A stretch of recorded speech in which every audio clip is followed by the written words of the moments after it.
Irmãos, louvado seja o nome de Jesus pela sua palavra santa e bendita. Palavra que é vida, palavra que nos sustenta, palavra que nos alimenta. Nessa noite, eu quero trazer uma palavra sobre guardar a mente e o coração. A importância de você, que está aqui nessa noite, guardar a sua mente e o seu coração. Alguma vez você já tomou uma decisão, tendo quase a certeza que estava certo, e depois você percebeu que estava errado? E você tirou ensinamentos daquela decisão?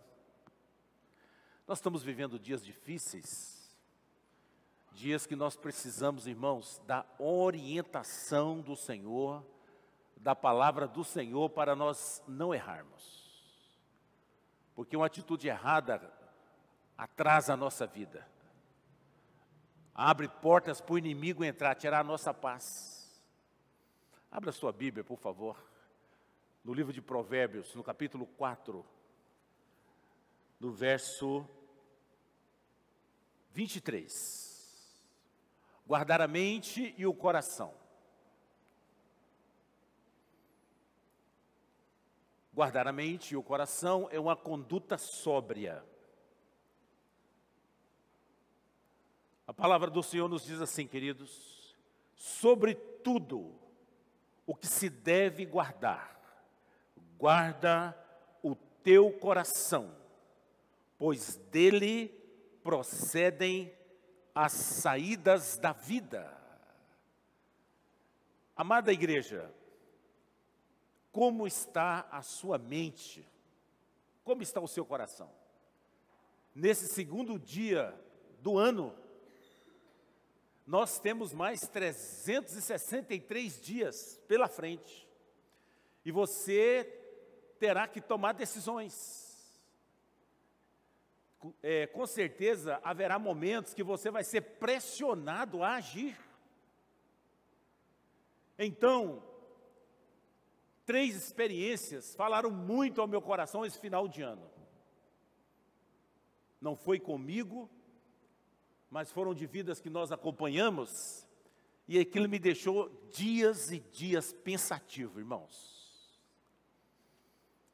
Uma senhora,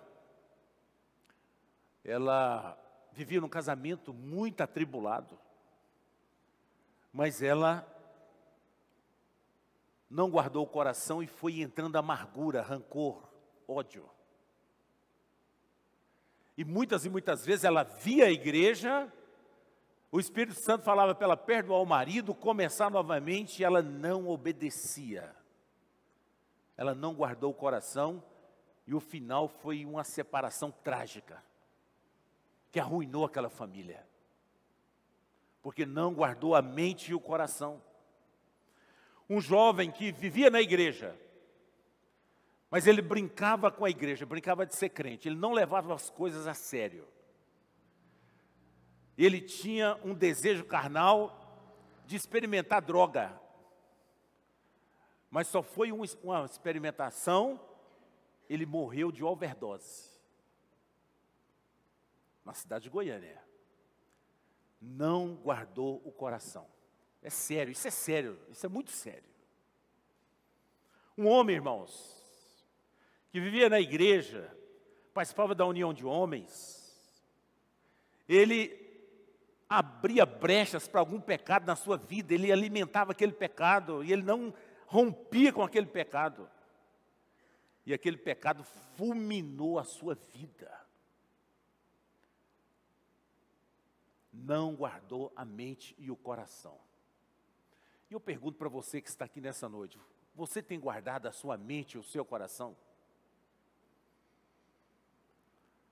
Nós temos o desafio de sairmos de uma mentalidade de sobrevivência para uma mentalidade abençoada em Cristo, na palavra. Avalie se você tem tido uma mentalidade saudável, uma mente saudável, um coração saudável. Hoje, muitos, até mesmo dentro da igreja, têm deixado que uma mente escrava do pecado, de pensamentos ruins, de amarguras, domine a sua vida. Esse texto foi escrito por Salomão, o homem mais sábio do Velho Testamento. E Salomão percebia que muitas pessoas envolviam em muitas e muitas ações e eles eram derrotados, porque não guardava a mente, não guardava o coração. E ele escreve, olha, sobretudo, acima de tudo, do que você faz, estuda, trabalha, o que se deve guardar. Guarda o teu coração, porque dele procedem as fontes da vida. O que são fontes da vida? Fonte da vida são êxitos, bênçãos alcançadas, decisões acertadas. Infelizmente, nesse tempo de pandemia, muitas pessoas vivem com a mente derrotada, como uma mente de derrotado. Vive culpando os outros pelas derrotas. Culpa foi do governo, a culpa foi do fulano de tal. Incorpora um discurso de vítima. Sempre encontra uma justificativa para o fracasso. Como Eva, né? Eva disse, olha, a culpa foi da serpente. E nesse tempo, muitos têm dado ouvido à música da murmuração. E às vezes a música da murmuração é silenciosa, a pessoa não fala nada, mas dentro dele ou dela ela fica ali, ó, murmurando.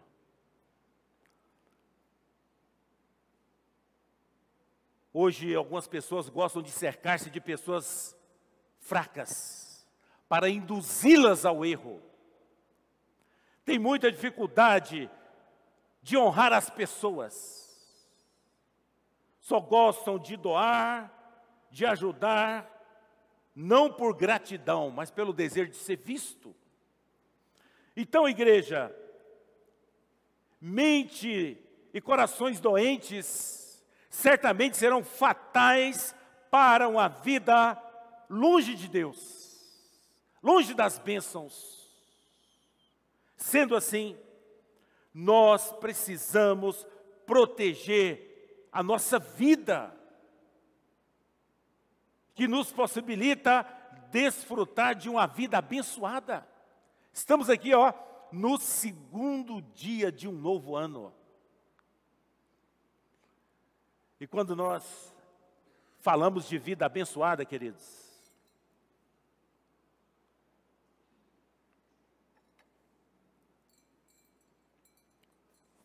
quando nós falamos de vidas abençoadas, eu me lembro de José do Egito.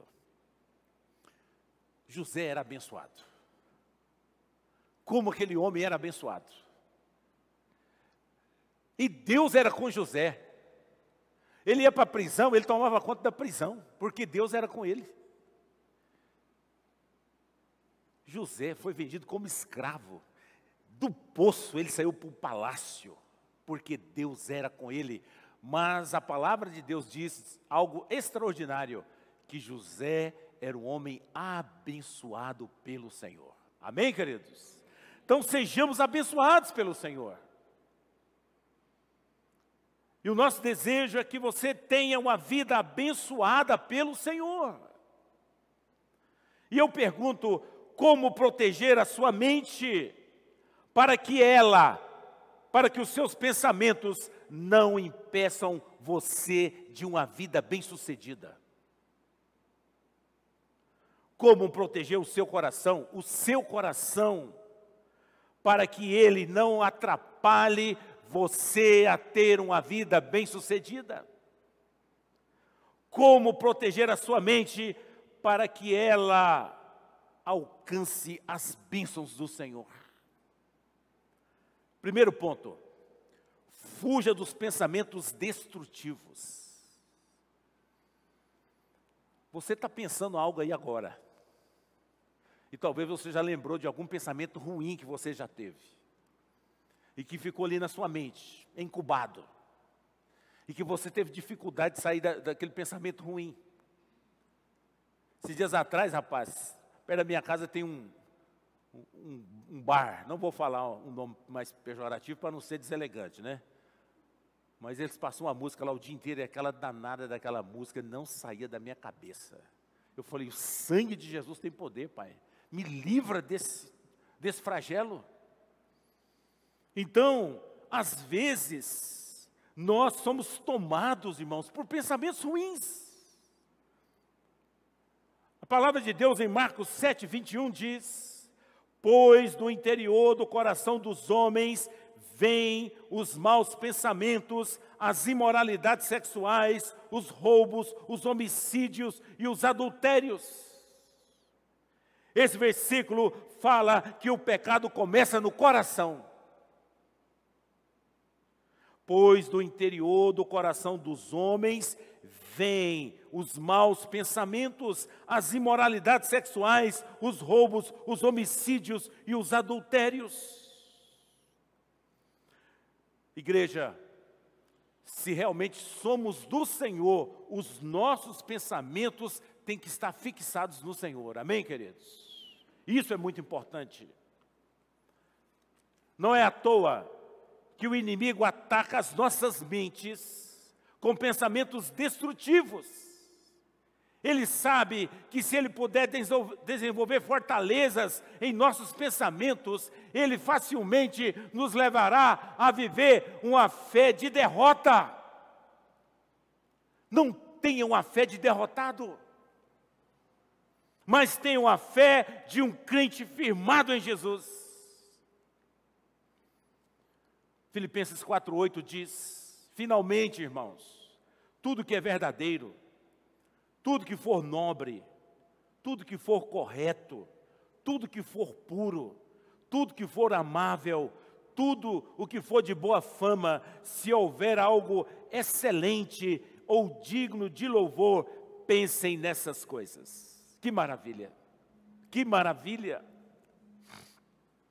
Crentes abençoados, crentes bem-sucedidos, substitui os pensamentos destrutivos por pensamentos positivos.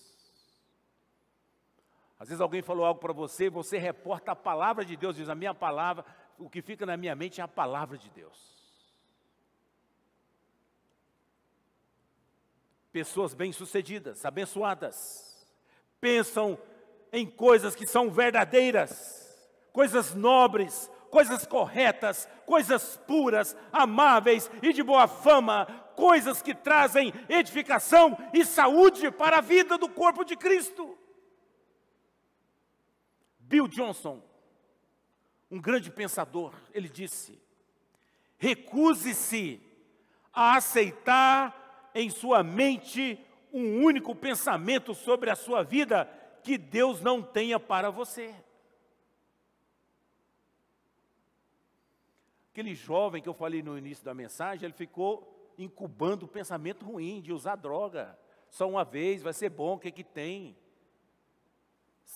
A vida dele foi ceifada. Igreja amada, como proteger a sua mente, a nossa mente, para que ela não o impeça de ter uma vida abençoada? Abençoada. Certa vez eu conversava com 3 jovens, e ali o tom da conversa era só palavras pejorativas, de cornetar o outro, de tirar sarro do outro. Eu falei, olha, isso aqui não é saudável, vamos mudar de atitude, isso aqui não edifica, isso aqui não constrói. Você tem esse hábito, queridos? Ou você é tomado pela pobreza de uma mente derrotada? Segundo ponto, livre-se da amargura. Queridos, Essa semana eu louvei a Deus, mais uma vez. Nas minhas devocionais pela manhã, estou lendo o livro de Números. E estou lendo que os israelitas estavam saíram do Egito, só que eles queriam comer carne. Aí eles começaram a murmurar. Por que nós saímos do Egito? E aí, sabe o que aconteceu? Deus ficou furioso e mandou carne do céu. E eles comeram tanta carne que saía carne do nariz deles. Deus ficou irado. E o comentarista da Bíblia de aplicação pessoal, ele diz o seguinte: olha, os israelitas, eles sempre reclamavam do que não tinham. E eles esqueceram de agradecer pelo que tinham. Tinham saído do Egito, da escravidão. Tinha Deus na vida deles, as bênçãos de Deus. Então, fazendo uma aplicação para a sua vida, meu irmão, você tem agradecido pelo que você tem? Ou você está sempre querendo o que não tem? Cuidado, porque às vezes você pede o que não tem, Deus te dá e aquilo vai te causar terríveis dores na sua vida. Vamos agradecer pelo que temos. Agradeça pelo pão de cada dia na sua casa, pelo seu trabalho, pela água que você bebe, pela cama que você dorme. Agradeça. Sim, agradeça. Efésios 4:31 diz: livrem-se de toda a amargura. A amargura nunca vai nos levar a uma vida abençoada. Não tem jeito. O amargurado, ele não sabe, mas ele está com a marcha ré na vida dele. Ele dá 2 passos para trás, 2 para frente e 10 para trás. E achando que está indo bem. Uma vida de amargura nos aprisiona a uma vida doentia e infeliz. Por isso, liberte-se de toda a amargura.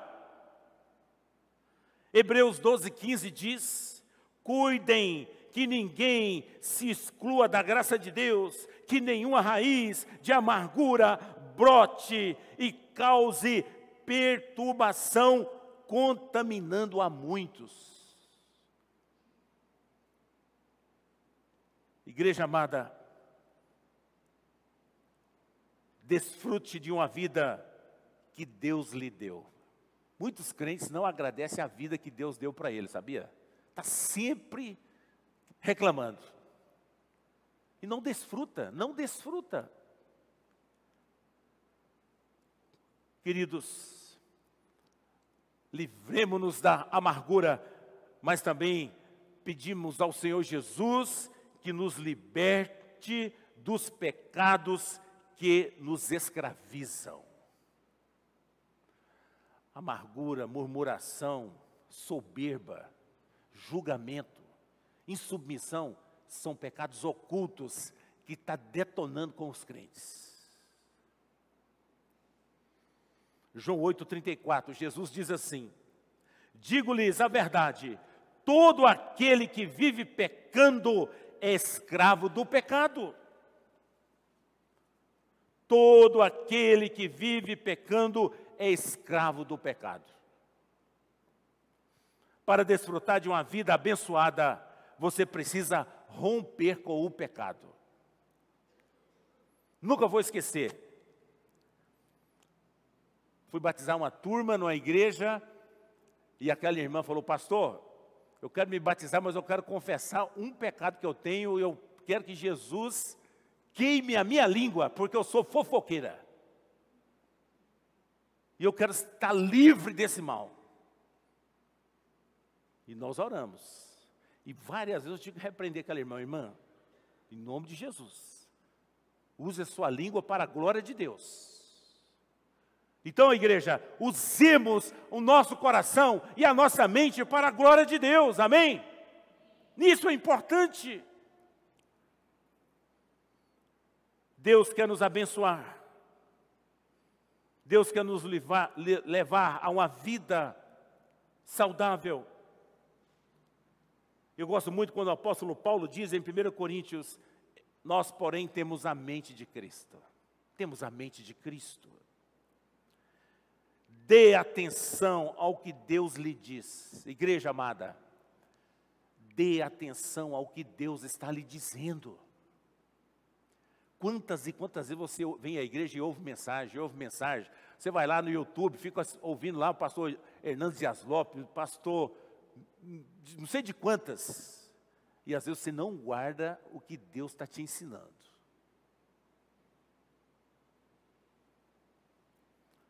Provérbios 4, verso 20. Voltemos a Provérbios. Abra sua Bíblia novamente. Provérbios 4, versículo 20 e 21, diz assim: Filho meu, atenta para as minhas palavras, as minhas instruções, inclina o teu ouvido. Não as deixes apartar-se dos teus olhos, guarda-as dentro do teu coração, pois são vida para os que as acham e saúde para o seu corpo.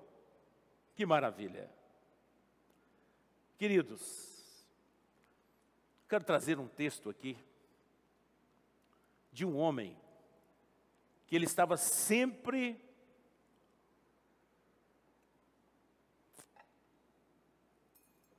perto do homem de Deus.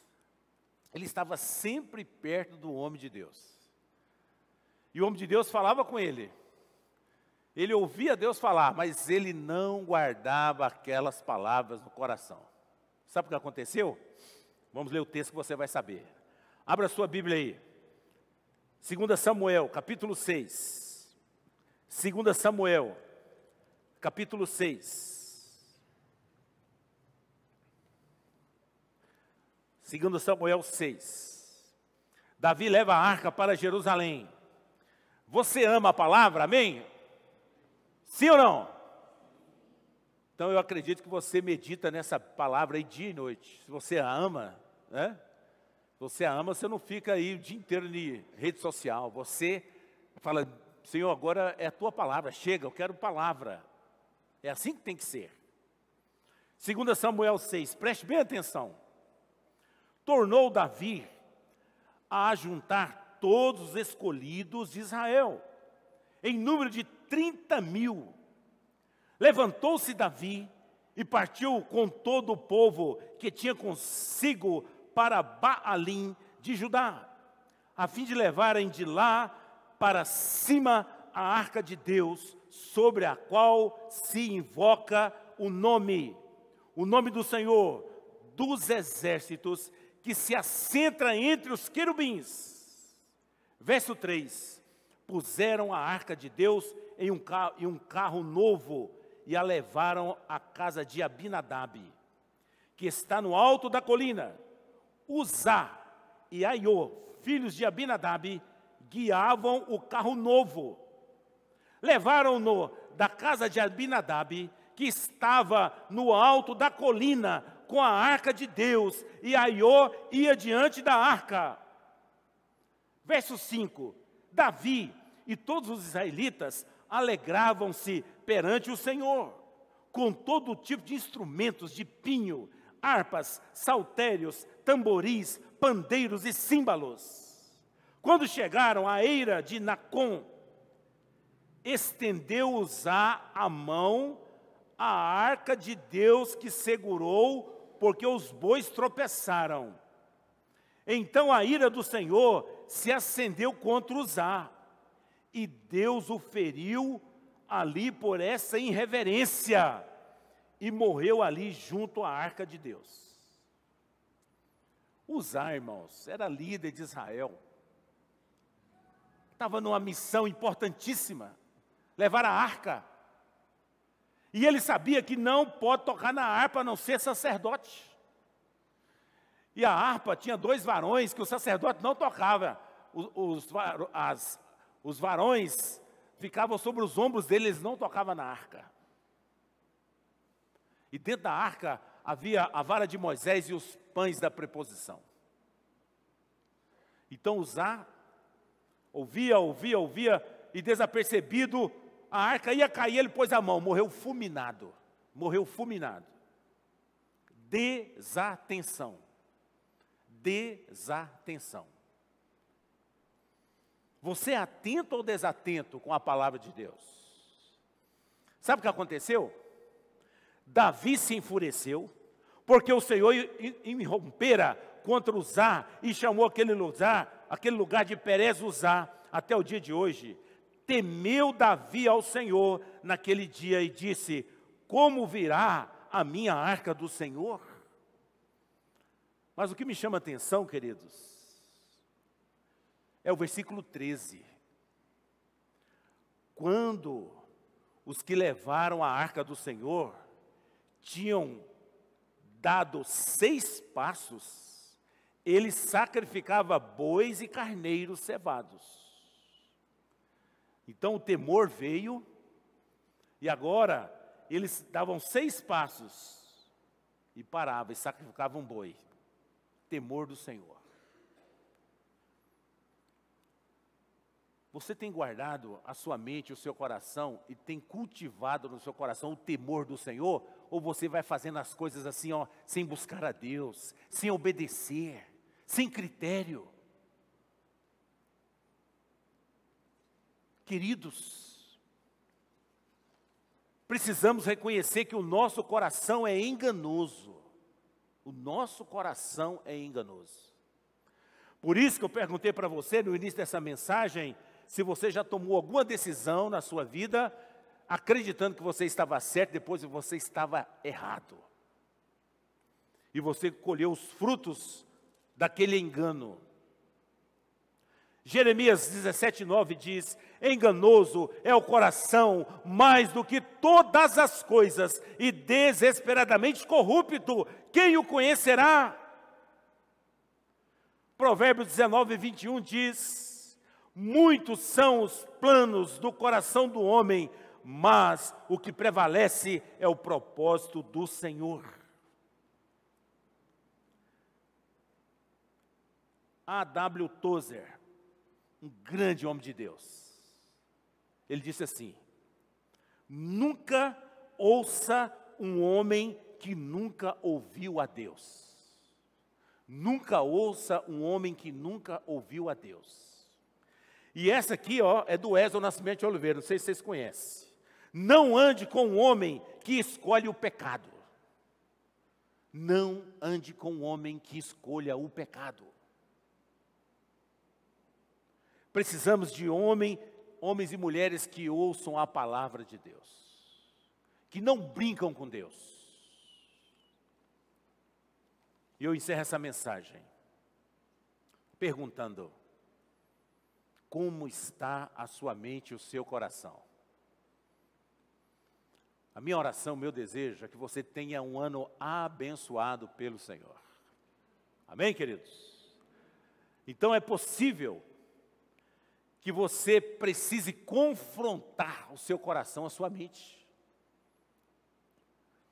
Às vezes sua mente vai tomar uma decisão errada, você vai ter que confrontar e fazer ela ir para a palavra de Deus.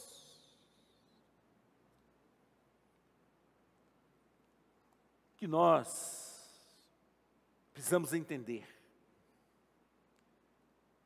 que guardar a mente e o coração são portas abertas para uma vida abençoada. Que você guarde essa palavra no seu coração. Que você tenha uma mente saudável. Que você possa influenciar pessoas com a palavra de Deus. Com bons conselhos. Elimine da sua vida amargura, rancor, murmuração. Tire isso. Que o Senhor tenha misericórdia de nós. E que possamos avançar em 2022 com a mente e coração saudável para a glória de Cristo Jesus. Vamos orar, queridos? Vamos dar graças ao Senhor. Pai amado, obrigado pela tua palavra. Deus Santo, quantas e quantas milhares e milhares de palavras que nós lemos nas redes sociais, quantos vídeos. Pai, mas sobretudo, ajuda-nos a guardar a nossa mente e o nosso coração. Dai-nos uma mente saudável, dai-nos uma mente equilibrada, dai-nos a mente de Cristo, o coração de Cristo, para que possamos, ó Deus, brilhar a tua luz. Ó Santo Pai, abençoe cada um aqui. Se nessa noite tem alguém que tem tido uma mente atormentada pelo pecado, que você possa levar cativo os pensamentos pecaminosos a Jesus, e que você exerça a mente de Cristo no seu viver, uma mente inteligente, uma mente livre da escravidão do pecado, para a glória de Cristo Jesus. Oramos assim, agradecidos, em nome do Pai, do Filho e do Espírito Santo. Amém.